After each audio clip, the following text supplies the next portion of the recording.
Hello and welcome to the Shifty Bitches podcast. I'm your usually very happy host, Carrie. Thank you for taking time out of your busy day to tune in.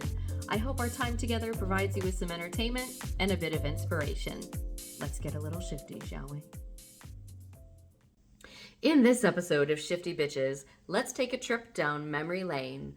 We'll then take a hard right onto Hysterectomy Highway, which will lead us to Personal Advocacy Avenue. Sorry, I'm in marketing. Anyway, let's get started. Here are a few cliff notes on my life, since we are just kind of getting to know each other. I'm in my mid-40s. Oh God, no, I'm in my late 40s. I'm married to the love of my life, Kevin, and I'm very happy. Kevin is actually the second husband in my life. My first marriage ended quite a few years ago. The pressure in that marriage to have children was kind of enormous. My then mother-in-law, lovely human being, but boy, she was on me, well, us, to have children. In her defense, that was originally the plan. But the further into that relationship, the more it became glaringly apparent that I'd be basically raising any and all of those kids by myself. Shockingly, I wasn't willing to do that, raising all the kids, work full-time, take care of an entire house, and a husband. Shockingly, to use it again, that is not the dream of every little girl. It was far from my personal dream. Kids, fine. But a partnership to raise them is, necessary. Our marriage eventually ended quite amicably, which was a blessing. Last I knew, he was remarried and very happy, which is all I could have asked for. I do want him to be very happy. But after that chapter closed, I decided that having children, wasn't officially in the cards for me.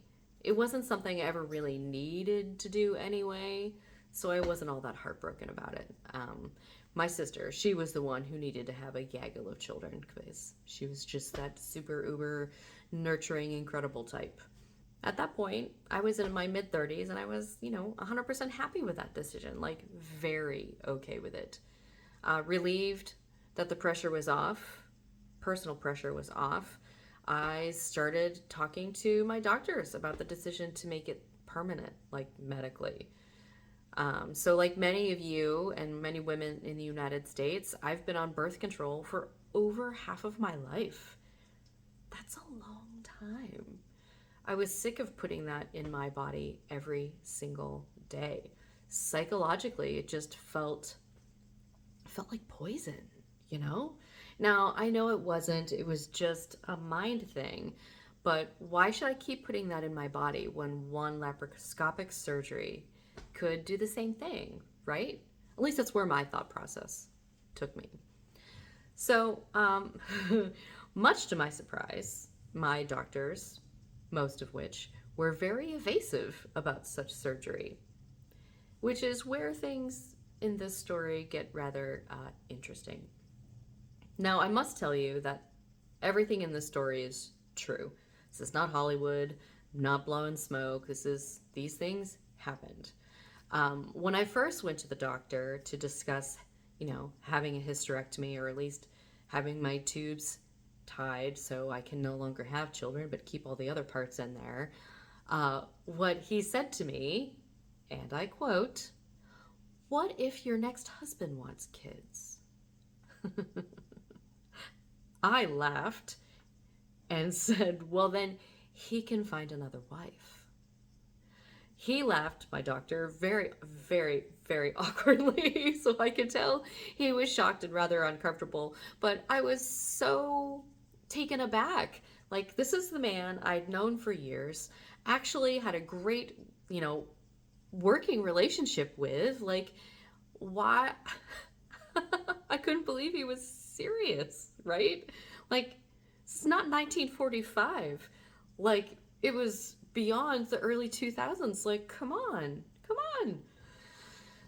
So anyway, the universe did eventually intervene, and through my office, the insurance provider changed, and I had to get a new PCP. My next one told me that I would need 3 rock solid references, all of which would confirm that I was of sound mind and that I absolutely did not want children. I was floored.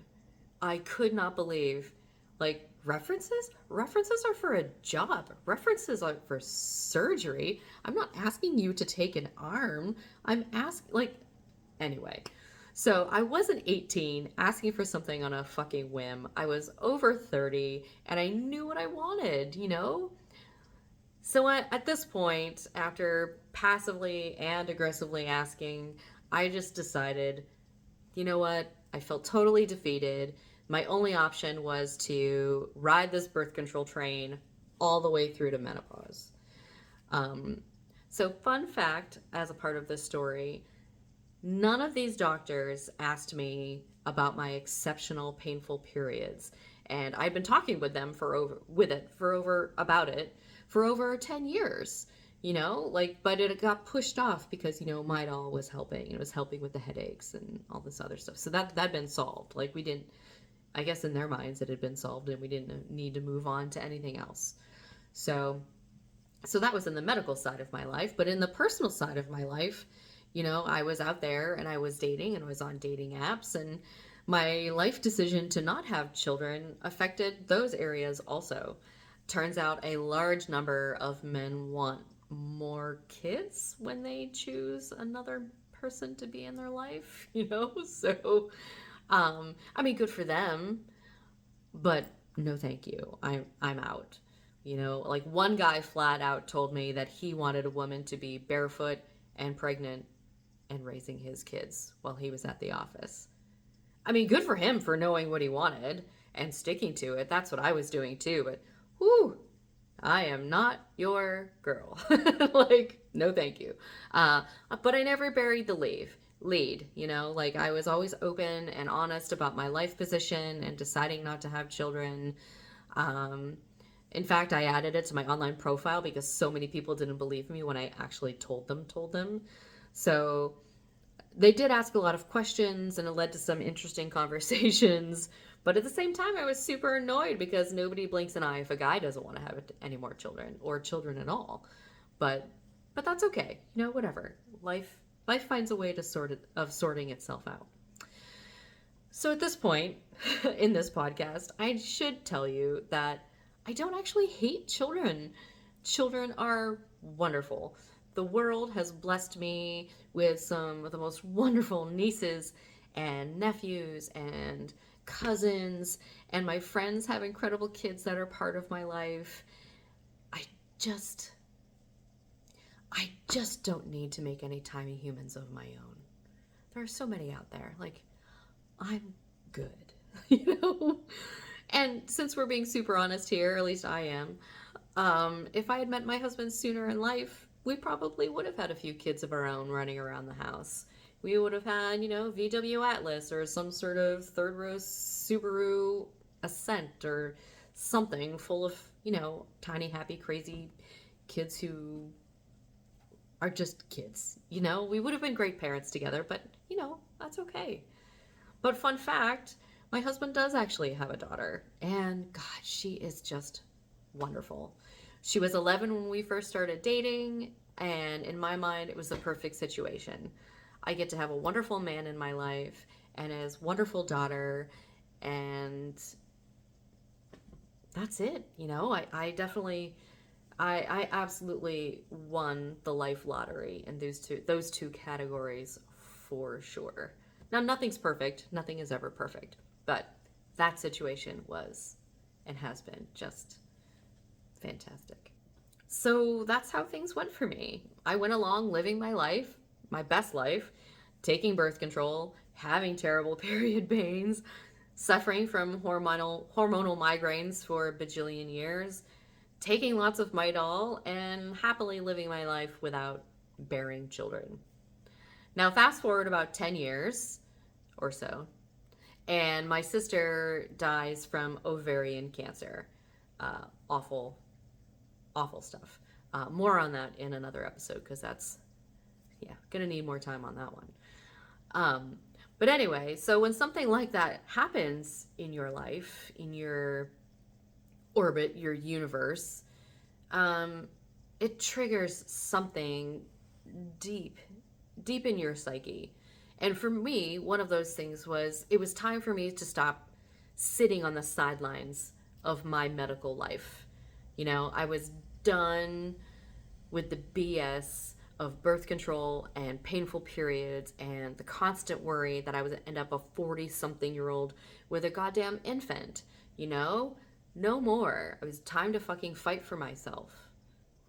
So I put on my big girl panties, did a bunch of research, talked to a bunch of people, did a lot of reading online, and out of all of that, I found the most incredible OBGYN. I told her the first time we met about all the things that I've told you today, and she was livid. I mean, like, visibly furious, which is kind of when I knew I loved her, you know? She joked that said that basically we'll do the surgery this afternoon if that's what you want. She's like, we will do it because that's what you want. It's your goddamn body and blah, blah, blah. Lots of other things that I'm not going to say here. But anyway, so she's the best. She suggested an actual smart course of action. Her plan was to do some scans, see what was going on inside, and then decide what to do. I mean, we need all the information before we can make an informed decision, correct? So, since my periods were exceptionally painful and there might be something we need to take care of surgically in there, or maybe a better type of birth control would help alleviate all of that pain. We did the scans and discovered a mass on one of my ovaries. And due to recent history, we decided the safest course of action was to remove the ovaries. And since she was already going to be in there, she said that she would take everything else out too. We're talking cervix, ovaries, fallopian tubes, and the uterus. So, signed all the paperwork, and a few weeks later, I was on the operating table. It was wild times. It was incredible. Absolutely incredible. Before I went on that operating table, however, I did a bunch more research. I read a lot online. I read a bunch of books. I talked to more friends who had actually undergone the surgery. I wanted all the dirt of what was going to happen before, during, and after. And I only had a few weeks to do it, so I was consumed by it in a good way, not in a creepy, only thing I can think about or talk about way. During the course of all of that research, I read 3 books that, well, they created a helpful suite of information. My favorite by far, though, was one called Menopause Brain. The author, she has an exceptional way of explaining what's going to happen and why. It's like science-y, but not overwhelming. It's enough to keep the people with a medical edge interested, but not so overwhelming that those of us who get overwhelmed by that stuff, that it leaves us out. She has a way of speaking to you, not at you. And I know you know what I mean. Like, they're not those people that are, anyway. So she has a lovely way of describing things, which was so helpful. And links to all of those books are actually in this description for this video. So hopefully you guys will find that helpful. Recovering from what I'm calling my full hysterectomy has been, we'll call it interesting. Normally, this is a surgery where you are sent home that night. I am so glad they did not do that for me. I actually stayed the night, and in my opinion, if you've not had children, you are not mentally or physically ready for that amount of pain. They should just automatically keep you for the night. Personal opinion. Anyway, During that surgery, they move everything around in your abdominal cavity in order to take out all of those lady parts. So I was in a lot of pain for the first 12 hours after surgery. Like, not quite sure how to sit or stand or get out of bed. There was a lot of rolling. Like, you really can't use your ab area. It hurts way too much. There's just too much going on. Anyway, my night nurse was incredible. She helped me with the ins and outs, and I wish that for everyone who has this particular surgery. Um, Anyway, after the next day, I went home, and the few days at home were pretty rough too. But boy, they were much more manageable than that first 12 hours. Shout out to ibuprofen and Motrin. They saved the day for sure. So after all that, after all the doctors and all the years and all the no's, after all the avoidance of my requests and all the worries that I've had over the years, I finally got what I wanted. Talk about an incredible, incredible feeling. Now I have zero fear of ovarian cancer, zero fear of getting pregnant, and no fear of cervical cancer. Kind of absolutely incredible. It's also kind of weird too, though. Like, I feel so much more like me than I ever have in my entire life. Like, this is where I'm supposed to be, how I'm supposed to be, and where I've been trying to get for so long. Now, I am glossing over some facts about recovery here, but they're pretty important. This is not a 2-day recovery situation. You have internal and external stitches, and there's glue involved, and binders because you hurt so much, and they fill you full of air and tip you, and like, it's just so many things. But because of everything that they do, you're not allowed to lift anything more than a gallon of milk for 2 months. Like, actual 2 months. And no sex until you've been cleared by your doctor at that 2-month appointment. There are just too many things that can go wrong, things that can tear, setbacks that can happen. Like, it's entirely possible you might need transfusion during surgery, and that extends recovery. And like, there are lots of little parts inside your tiny body, and they have to basically stab you to get in there and delete your reproductive organs. And menopause hits within 24 to 48 hours after they sew your body back up. Like, you might need or want estrogen to help guide you physically through this period of time. Honestly, these are reasons why you want a doctor who is a partner in all of this with you, not someone who's surgery happy, not going to cut you open and good luck. You want someone who puts you first. Another vital part was my support crew at home. My husband was spectacular. Since his daughter is in the Air Force, I took over her room for 2 weeks, and I had the whole bed to myself and a TV so I could binge silly shows like Emily in Paris until 3 a.m. without disrupting the poor man. He took care of the dogs and the house and checking on me, making sure I had my pain medicine, and I would, meander between the bed and the couch and the fridge a few times of the day, and I would read and snack and sleep and all of those quiet recovery things. Family would pop in to say hi. Friends would too, which was very lovely. To all the people in my life who were vital to the successful recovery I thankfully had.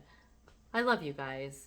Thank you. It meant more than I could even possibly ever say. So this surgery was the one I was actually recovering from when I had my podcast epiphany in episode 1. So it was during one of those walks around the neighborhood that all of this became a thing, which is exciting. So on the flip side of my 10 to 15 year journey to this surgery and where I am in life now, I have a little story for you about a guy friend and his vasectomy. He's from a not so awesome family situation and wanted to sort of end that cycle. So he talked to his doctor about it. They did a quick psych eval. Then they approved him for surgery, which he got a few weeks later. A few weeks later. I mean, awesome for him, but super fucking annoying for me. You know, like, such bullshit. Like, come on. He was 25 years old. Good for him. Glad he had the balls to do it, and it mattered to him. I'm glad that he got it. But I was 35, 30 freaking 5-ish when I started asking for this surgery. And well, you know the rest of the story now. But come on. Come on, why not me? I was smart. I knew what I wanted. And before anybody comes after me, I know that vasectomies are reversible technically and hysterectomies are not, but come on, man. Help a sister out. Seriously? Whoa. Anyway, maybe I should have been pushier.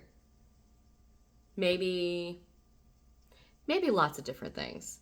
But the moral of this story today is that I should have been a greater advocate for myself sooner.